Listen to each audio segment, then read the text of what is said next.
মুখ খুলি অনেকের কিন্তু কাপড় খুলে যাবে। বাদাইমা বেড়ার বউ কে হবে? বাদাইমাই তো সামরা সারা বেড়া, এরম সামরা সারা বেড়া গোর, এরম এরা বউদেরকে নাচাই আর জীবন চলে। এবার উল্টো বারিশার নামে মামলার প্রস্তুতি নিচ্ছেন রুবাইত ফাতেমা তনি। শুধু তাই নয়, সৌদি আরব থেকে দেশে ফিরে 100 জন উদ্যোক্তা নিয়ে বারিশার বিরুদ্ধে মাঠে নামবেন তনি। এবার তনি বারিশাকে দেখিয়ে ছাড়বেন। তাই তো রুবাইত ফাতেমা তনি বললেন, বারিশার পরিণতি দেশের মানুষ দেখবে ইনশাল্লাহ। সংবাদ সম্মেলন করে রুবাইত ফাতেমা তনির নামে মামলা করার কথা জানিয়েছেন বারিশা হক। বর্তমানে দেশের বাইরে রয়েছেন তনি, তবে সেখান থেকে বারিশার একের পর এক কথার জবাব ফেসবুকে পোস্ট করে দিচ্ছেন রুবাইত ফাতেমা তনি। নিজের অফিসিয়াল সোশ্যাল হ্যান্ডেলে বারিশাকে নিয়ে অনেকগুলো পোস্ট করেছেন তনি।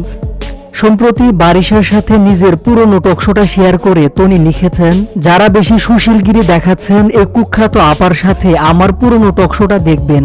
আমি কোথাও তাকে ব্যক্তিগত আক্রমণ করেছিলাম কিনা? আমি উদ্যোক্তাদের প্রতিনিধি হয়ে কথা বলেছিলাম, আর তিনি প্রমোটারদের প্রতিনিধি হিসাবে যে নিজে ভালো অন্য প্রমোটার খারাপ এটাই বুঝিয়েছেন। আর আমার ভাষা কতটা ভদ্র সেটাও দেখে নিবেন। আমি ক্রিমিনালি করতে পারি না, সাধু সাজার লেবাস ধরতে পারি না, গালি জানে না এমন কোনো বাঙালি আছে বলে মনে হয় না। আপনি টকশোতে যুক্তিতে পারলেন না, তারপর আপনার জামাই এসে নোংরা ভাষায় আমার হাজবেন্ডকে নিয়ে সেক্সুয়াল হ্যারাসমেন্ট করবে, এটা কোনো নারী মেনে নিবে?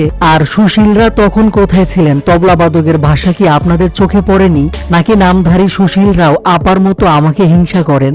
এখন আমি রেস্টুরেন্টের মালিক কিনা এটা নিয়ে এত জ্বলছে কেন? কত বড় ছাগল হলে আবার রেস্টুরেন্টের স্টাফদের কল দিয়ে জিজ্ঞেস করে আমি মালিক কিনা?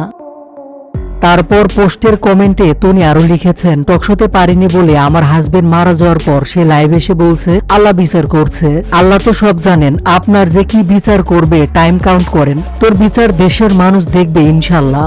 আরো একটি স্ট্যাটাসে তনি লেখেন, প্রতিদিন কেউ না কেউ ভুক্তভোগী আপা আবার সুশীল সাধু সাজতে চায়।